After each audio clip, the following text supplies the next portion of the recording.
Tyler Glasnow. How we doing, Tyler? Good. Hanging out. Glad to be here. Thanks, guys. No, thank you. Thanks so much for. And by the way, I should say congratulations on the nuptials. Oh, thank you very much. Yeah, I appreciate it. It's been a big off season. A lot of rings in my off season. Oh, all the rings, all the rings. Okay, so when we talk about we're dedicating an entire day to Shohei Ohtani. It's well deserved, right? But when you think of him as a teammate, how would you characterize him? Because we hear these little anecdotes here and there. We don't know a whole lot about Shohei. We know he's got a dog named Decoy, but shed some light. Honestly, I think it, like in any baseball season, it's like hard to hide your true personality just because you're around people so often. And like, I honestly, like, kind of what you see is what you get. Like the way he is in media and around people, he's very similar to that in the clubhouse. He's always like a good attitude. I've never really seen him get down on himself. He doesn't have a lot to get down on, but like there's been times where he struggled and he's just been the same guy. He comes in, he's happy. I feel like he's pretty good at like separating it all. It's probably a lot, but he seems very just, I don't know, like happy-go-lucky. I've said it before too. He just always seems like he's at summer camp, and he's just always been consistent around like the team. And I think too, I guess the only thing I noticed, like when he first started to pitch and hit at the same time, the only time I could notice a little change was just in preparation of like, I think when he started pitching mentally, he was a little bit more like consumed, I'd say, like more mechanical stuff maybe as he was getting going. Like you'd see him in the weight room, like working on mechanics a little bit, but he'd do his hitting and then do some mechanical stuff and then go. But he was always just the same dude, always a good vibe, always happy. So yeah, consistent. Tyler, I want to first thank you for doing this. It's not too many teammates who go into an interview and understand you're coming to the interview to talk about somebody else. So props to you for being the ultimate teammate for doing this for Shohei. But last block I was talking about some of the adjustments that Shohei was able to make, his velo this season, his ability to come back from another major elbow surgery and still find a way to get to the same velo. You've had your fair share of injuries. Give us some color on how tough that should be for a player while they're going 50-50 to still find a way to rehab like they need to be able to perform right away the next season. Yeah, I mean, I can't speak on that whole work. Just the hitting, the pitching, and the rehabbing, I think is what a lot of people maybe don't talk about. Like having to do all that and then rehab. You'd see him in there and they would pencil in some time and he'd work with Thomas. He had some other people in there. He'd get his work done in the beginning. I think he's just good at like spacing his time out correctly. Like I think a lot of guys fall into the pattern of struggling and like sitting in the cage for 2 hours and trying to fix it. I don't think he has time or like availability to do that. I think for him, I don't know what his like cage work is like just being a pitcher, but I think it's just you find your time, you do it. You have this time for hitting, you have this time for rehab, you have this time for pitching, and then you have to move on and maybe not get too emotionally attached to like each thing. And he's pretty well known for not taking BP. I think he's just kind of the unique thing about him is he's found his routine, and I don't think he tries to obsess too much on one thing, and he's just kind of good at rolling with whatever he's got to do. And this is from just a pitcher from the outside. I don't know his day-to-day stuff, but from what I can see, it's a consistent routine. He's got some help with the trainers, but I just think he's good at moving on. Like if something doesn't feel right, he's like, whatever, I'm Shohei, it's fine. Yeah, I was teammate. He hasn't changed much. That's exactly how he was in 2018. Yeah. So it's amazing to hear that he's exactly the same guy. I guess as a teammate, you all have your special craft. You look at this Dodgers pitching staff. All of you guys are so different.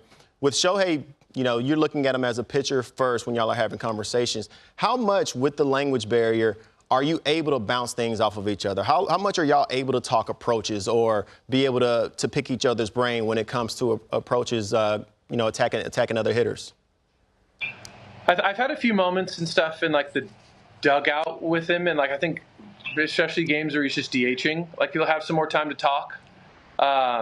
There's been a few things, but I think more so probably hitters and like cage work. I think you spend so much time with each other inside. There's probably a lot of back and forth there. I haven't talked to him like specifically about the routine stuff a ton. It's been a little bit, but it's more just like that general dugout talk. Like, what's up? How you doing? And like you'll bounce whatever it is off one another. I've asked him maybe a little bit about like grips and how he lifts and stuff like that. Small questions throughout the year. but he's pretty available. I think too, as a DH, he's not like a dude who needs to be like locked in at all times too. I think DHing, like, he still very much has like a good personality when he's in between innings, and so I can just talk to him. He's in the dugout hanging out, talking to people, and I think the time I do talk to him, it's probably like in the dugout during the game. I think the rest of the time is for all that other stuff we talked about. Tyler, Doc Dave Roberts was on the network earlier, and he said, I do feel that he is the best player of all time to put on a baseball uniform. I don't need another 5 years to validate with what my eyes already see. So what moment for you were you like, whoa, as you're sitting there watching him? I mean, probably before he was even on the Dodgers. I just think, like, I guess I haven't, like, seen in season. I'm not looking at like a bunch of highlights and stuff, but it was hard to avoid like all the things he was doing even on the Angels. I think everyone was aware of how good he was before he signed the contract with the Dodgers. So I think early on, for me, it was like, clearly this guy's a freak. He's the best in baseball. And then I think like a specific moment with the Dodgers, I think it was one specific home run. I think it was at home last year. And I think it was like a pull side homer out of the stadium.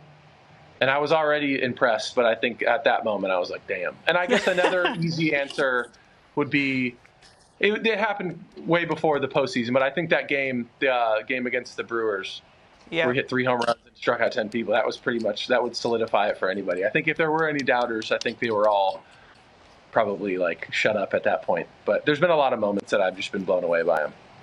Tyler, we really appreciate the time. Are you just chilling right now? Are you just enjoying off season? Have you started throwing yet? Yeah, I'm throwing, I'm lifting. I have my first bullpen tomorrow. I'm just outside hanging out by the water. I'm going to go pick up some sushi. Oh my gosh. I'm going to go hang out. Okay. And then, yeah. Soft. Hang out with some friends. Not even a soft flex. Strong flex. If I flip my camera, if I walked outside right now and flipped the camera around, it looks nothing like that. Nothing like that. It's Tampa. It's a good place to be. Good stuff. Thanks so much, Tyler. We appreciate the time. Yeah, thanks, guys. Appreciate it. Morning. Good to see you. Good morning, fellas. Good way for me on the West Coast to start my day talking about Shohei. Yeah, we appreciate you getting up early to do that. And there are so many places to start with this guy. And I guess I'll jump in with this. You watched him as an opposing manager for a number of years. You got him on your side now. I know you had a high opinion of him managing against him. What's changed in how you view Shohei now that you know him as well as you do and that you've had him on your side for 2 years? I think the thing that's changed is there's obviously with time you get to know a person more intimately. I think that I've learned his humor. I've learned his certainly we've seen the humility from the other side. But I think that his generosity across the board, there's a crazy competitiveness to win. And not just to be a great player. He wants to win. And then on the last thing I'll say is on the day-to-day to see the discipline and how we can kind of prepare as he went through rehab and then also to prepare for a season or each day is pretty impressive. Hey, Dave, he's so unique, and there's so many different stories and narratives about him. And one of them is Shohei decides what Shohei wants to do. And there's some truth to that. Every player has to let you know how they feel. How do you guys manage that as a group with you, Stan, the whole group on down, Andrew, you name it, how you manage Shohei and how you handle him, and what's those conversations like with him? I think the first thing it starts, HR, is the contract. You know, his whole thing with Stan and Mark Walter was basically an ownership group was I'll defer money and I just want to be ensured that the roster is going to continue to be very competitive to win a championship every year. And that's the word that Mark, you know, the agreement that they had. And I think that's sort of where it started initially. And then outside of that, I think it's more of kind of, you know, every player wants to feel comfortable. But if we're trying to win, you know, honestly, Shohei has been my easiest player to manage. He's not really my way the highway type guy. So for me, honestly, HR, there's been no demands for me that he's put on me or the organization. I think certainly coming back from the elbow injury, kind of the rehab on the plan, which is very kind of methodical and slow, maybe slower than his liking, he still bought into that and understood the bigger picture.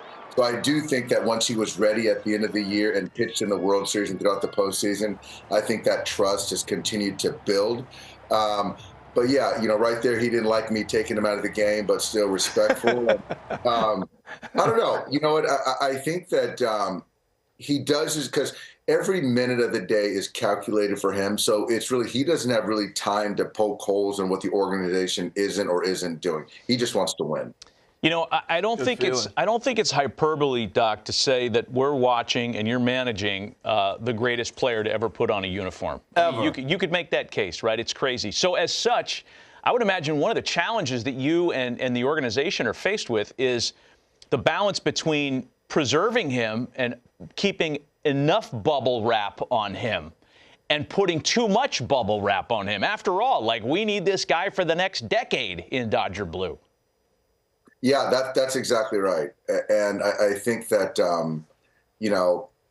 you've got to build that trust, Matty. And I think that it's not easy because as a player, they always feel that they can do more, they should do more. But I think that Shohei is very cognizant of his short-term performance, but also long-term legacy. And so appreciating that, pushing him in April, May, or June isn't worth the squeeze. And I think that, his agent Nez is obviously in touch with him, but our training staff, the doctors, Andrew, Brandon Gomes, myself, Mark Pryor, the hitting guys manage his workload. All that kind of collection of voices kind of come to a decision. So I do think that the North Star, the guiding light is being good now, certainly to help us win, but also we want to preserve his career for the next 10 years. I mean, it's almost like a mythical character. It's unbelievable what this guy can do. It is, and I think that what you guys said is I'm as old school as anybody, but I do feel that he is the best player of all time to put on a baseball uniform, and I don't need to see another 5 years to validate what my eyes are, right? And so I get the longevity piece, what people want to see, but I think we've all seen enough. Yeah. I mean, Dave, one game, he throws 100 miles an hour, strikes out 2 hitters to end it with 100-mile-an-hour pitches, and then hits the ball of the ballpark. I mean, out of the stadium. Sick.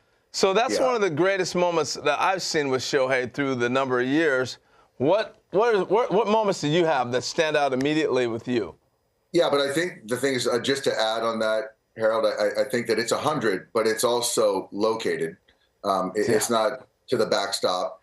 And it's also a guy that's not hitting 190 and hitting a ball at the ballpark, right? So you're getting a guy that's the talent that we all love, but the skill set to be very finite is a different deal.